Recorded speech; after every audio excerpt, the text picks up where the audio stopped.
की जय। हम लोग पूरा मनोयोग से गुरुदेव का जय घोष नहीं कर पाते हैं। हम अभी सुबह के सत्संग में हमारी जो ये टीके भाई का जो वरिष्ठ लड़की थी वह महर्षि में ही पदावली से गुरुदेव के वाणी में भजन गाई।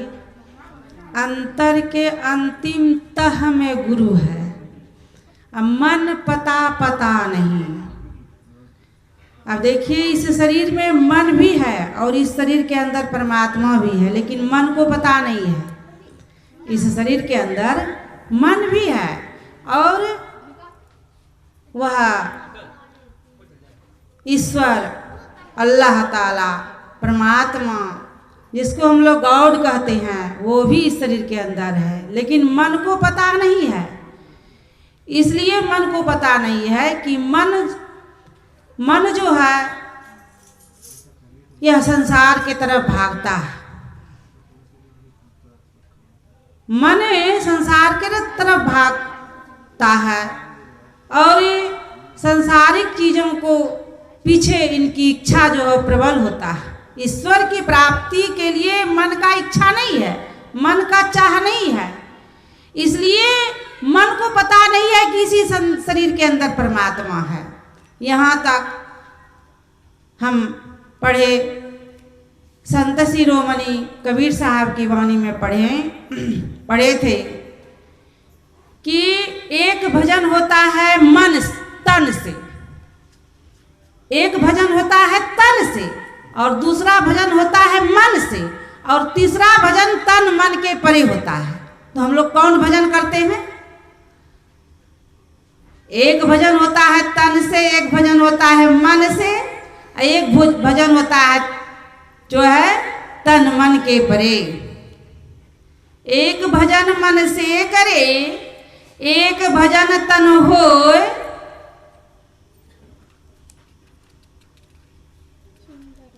सुंदर तन मन के परे भजन अखंडित हुए। अब देखिए तन मन से यहाँ तक कि हम लोगों का मन भी नहीं लगता है, तन भी नहीं लगता है, तो भजन हो रहा है। तन मन से जो भजन होता है ये हम लोग आदत लगाते हैं ना। तन से जो भजन करते हैं ये हम लोग आदत लगा रहे हैं, प्रैक्टिस कर रहे हैं, भजन हो नहीं रहा है। अभी जो हम लोग प्रणाम किए ये बिल्कुल गलत नियम है प्रणाम करने का। इसका मतलब है कि हम लोग कोई प्रणाम नहीं करते। हम लोग अभी जो कई एक बार सुबह से सत्संग का कार्यक्रम प्रारंभ हुआ, हम लोग जय घोष कर रहे हैं।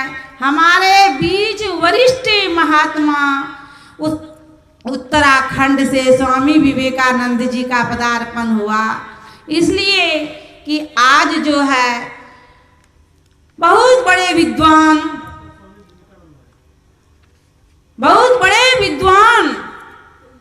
हमारे युवा सन्यासी स्वामी विवेकानंद जी महाराज का इसी कलकत्ते नगरी में शिमला मोहल्ले में उसका जन्म हुआ है। और इसकी जीवनी में आप लोग तो जानते ही होंगे, इसलिए आप लोग कलकत्ता निवासी हैं। इनकी माँ जो थी भुवनेश्वरी देवी बोल बोल कर रामायण और महाभारत का नित्य प्रति पाठ करती थी, बोल बोल करके। बाल्य अवस्था में ही स्वामी विवेकानंद जी को कंठाग्र और मुखाग्र हो गया था। रामायण की पंक्ति स्वामी विवेकानंद जी को माता के मुखारबिंद से सुनते सुनते इनको जो है मुखाग्र और कंठाग्र हो गया था बाल्यावस्था में ही स्वामी विवेकानंद का। और ऐसे महान संतों का आज जो है आविर्भाव आज के दिन ही हुआ है। धन्य माता वह जनकवती जिन्होंने महर्षि मेही को जन्म दिया। धन्य माता वह महर्षि संत सेवी जिन्होंने, धन्य माता वह राधा देवी जिन्होंने महर्षि संत सेवी को जन्म दिया। धन्य माता भुवनेश्वरी देवी जिन्होंने स्वामी विवेकानंद जी को जन्म दिया। आज हमारी माता जो है पूज्य हैं, ऐसे पिता पूज्य हैं। का दिन बड़ा पावन और पवित्र दिन है। इसके विषय में हमारे भगवान श्री रामचंद्र जी पूर्ववासियों से कहते हैं, सोई पावन सोई सुभग शरीरा, जो तन पाई भजई रघुवीरा। सोई पावन सोई सुभग शरीरा, जो तन पाई भजई रघुवीरा। ऐसा शरीर हम लोगों को प्राप्त है, जिस शरीर से कि हम लोग मनोयोग पूर्वक की जो है भजन हम लोग कर पाएंगे। यह शरीर जो है बड़ा कीमती और अनमोल है, पावन पवित्र है। लेकिन कब है? जब भजन करेंगे तब, और भजन मनोयोग से करेंगे। और प्रणाम हमारे स्वामी विवेकानंद जी महाराज 1863 ईस्वी में इसका जन्म हुआ और 1881 में इन्होंने अपने मित्र के यहाँ प्रथम दर्शन इनको रामकृष्ण परमहंस जी महाराज से हुआ। पहली बार इनको पता लग गया कि एक संत है दक्षिणेश्वर में, वे समाधि में लीन रहते हैं। जब उनको यह आभास हुआ, जब मालूम हुआ स्वामी जी को, जिनका आज जन्मदिन है, जब इनको पता चला एक ही संत जब दक्षिणेश्वर में रहती हैं और वे समाधि में लीन रहते हैं, तो इनका मन छत विछत होने लगा उनके दर्शनार्थ के लिए। ये व्याकुल रहने लग गए। हम लोग उनसे मिलने के लिए, उनका दर्शन करने के लिए ये बेचैन रहने लग गए। आज इन्होंने सांसारिक सुखों को तिनके के समान त्याग कर दिया।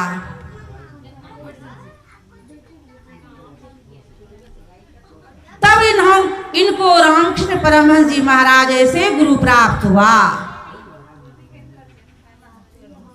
ऐसा गुरु मिला कि जीते जी इन्होंने ईश्वर का दर्शन किया और ईश्वर को प्राप्त किया। जब वे सर्वधर्म विश्व सम्मेलन में गए शिकागो, इन्होंने जब वहां अपना वक्तव्य रखा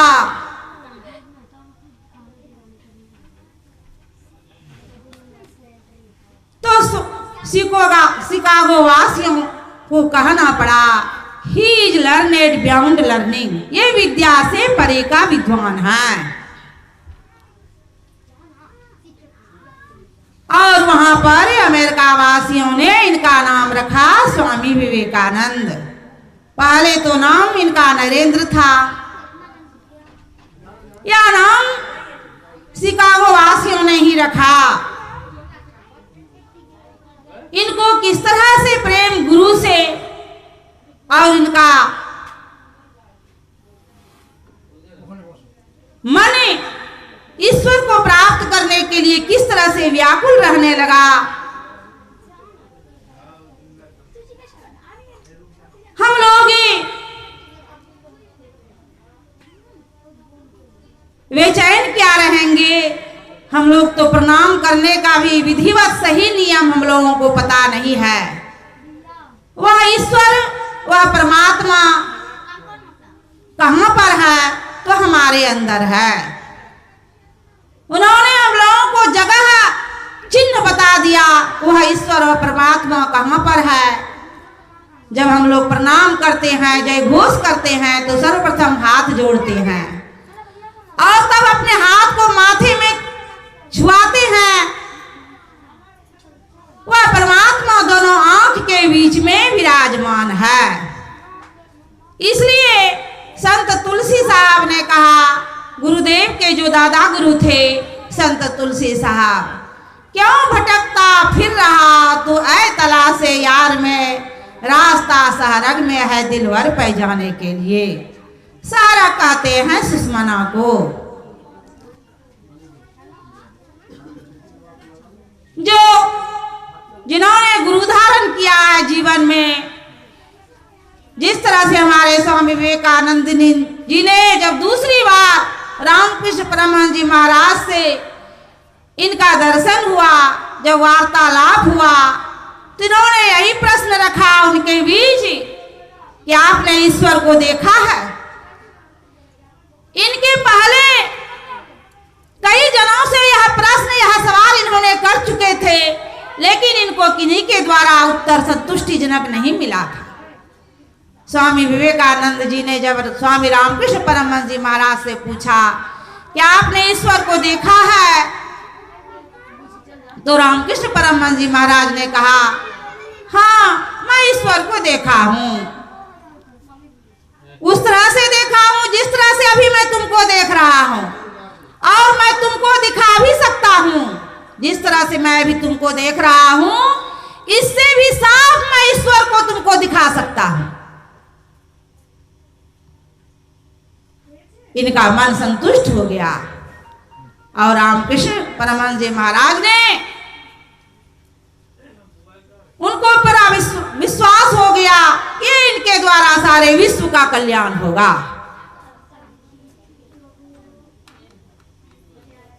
यह युवा जो है, इनके द्वारा इनका तो महाकल्याण होगा ही, इनके द्वारा सारे विश्व का कल्याण होगा। ये इतने बड़े चरित्रवान बालक थे, जब माता भुवनेश्वरी देवी के गर्भ में थे, तो भुवनेश्वरी देवी को देवी देवताओं का भी दर्शन होता था, और ये कभी कभी अद्भुत चमत्कार को भी देखती थी। इनको आभास होता था कि मेरे कोख से कोई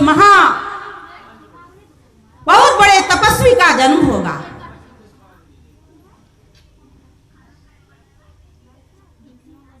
और यही 12 जनवरी 1863 आज का दिन जो है, इनका आगमन हुआ है। यह सत्संग होने का आज का दिन उद्देश्य क्या है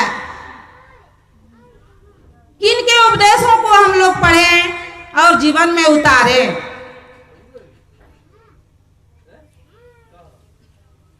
हमारे स्वामी विवेकानंद, डॉक्टर स्वामी विवेकानंद जी जो आए हुए थे, उन्होंने क्या कहा हम लोगों को कि मुख से इनके विषय में वर्णन कितनों भी करेंगे तो थोड़ा ही होगा। बड़ा सार बात हमारे बीच स्वामी डॉक्टर स्वामी विवेकानंद जी ने कहा कि ऐसे इतने बड़े तपस्वी इस युवा सन्यासी के विषय में अगर हम लोग 24 घंटा अगर इनके चर्चा करते रहेंगे, इनके चरित्र का वर्णन करते रहेंगे तो थोड़ा भी होगा। अब हम लोग विचार करें कि कितना करेंगे जो बहुत होगा।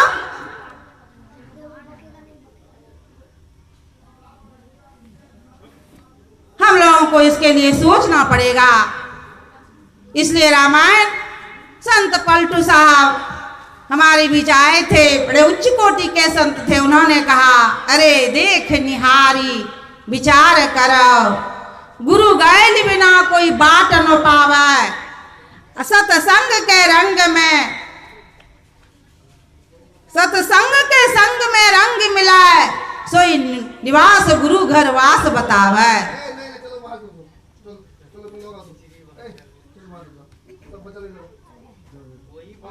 कितनों भी बड़ा समझने की बात है कि कितनों भी करेंगे तो थोड़ा भी होगा, थोड़ा ही होगा। कौन सा काम इसने किया?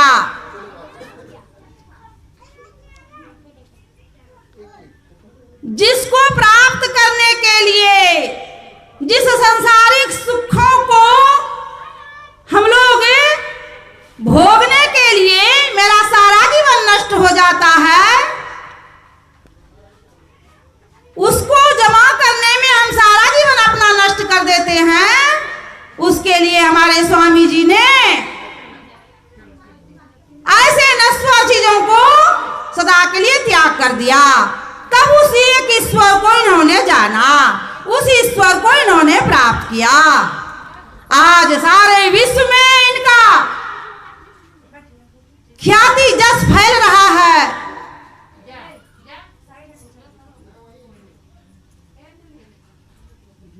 जो इनके जीवनी को पढ़ेंगे, इनके चरित्र को जीवन में उतारेंगे, उसका कल्याण क्या महाकल्याण होगा।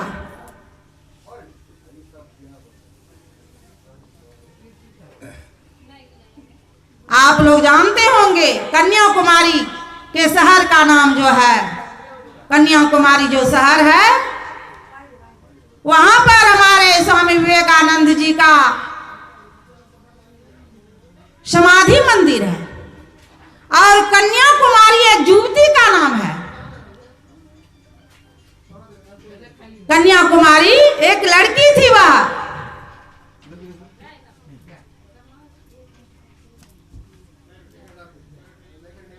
कन्याकुमारी जिस जगह हमारे स्वामी जी का समाधि मंदिर है, उसी जगह उस कन्याकुमारी का भी समाधि स्थल है। वह कन्याकुमारी जब इस तरह से आसन लगा करके ईश्वर की आराधना करने के लिए प्रारंभ की, इस जीव से पीव को मिलाने का जब उनका प्रबल इच्छा जगा, तो उन्होंने दृढ़ संकल्प ठोस कर लिया कि मुझे थोड़ा भी आसन नहीं हिलाना है। कन्याकुमारी ने पूज्यपाद महर्षि में ही परमहंस जी महाराज के प्रवचन में पढ़े थे।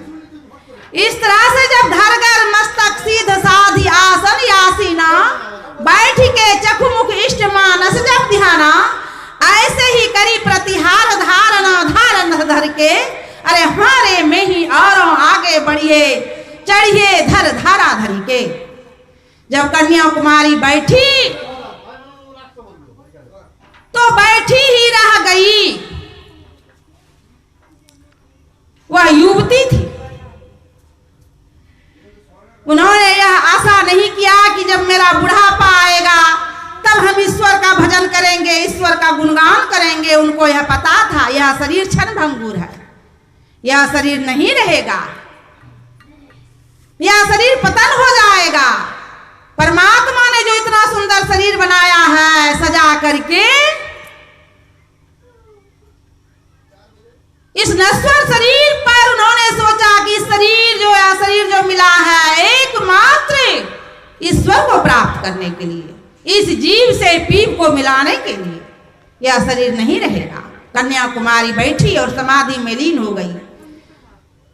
फिर दोबारा वह आंख नहीं खोली और थोड़ा भी संसार का उन्होंने, संसार की तरफ उन्होंने नहीं देखा, आंख को बंद किया और समाधि में जो बैठे बैठे जो समाधि में लीन हो गई। फिर दोबारा वह संसार के तरफ उन्होंने नहीं देखा और संसार ने उनको नहीं झकझोरा। उसी जगह हमारे स्वामी जी का भी समाधि मंदिर है, स्वामी विवेकानंद जी का। 200 एकड़ जमीन में वहां पर कन्याकुमारी में स्वामी, वहां भी हमारे स्वामी विवेकानंद जी को समाधि स्थल में, समाधि अवस्था में वे बड़े लंबे समय तक बैठ गए। वहां भी मंदिर है, देखिए।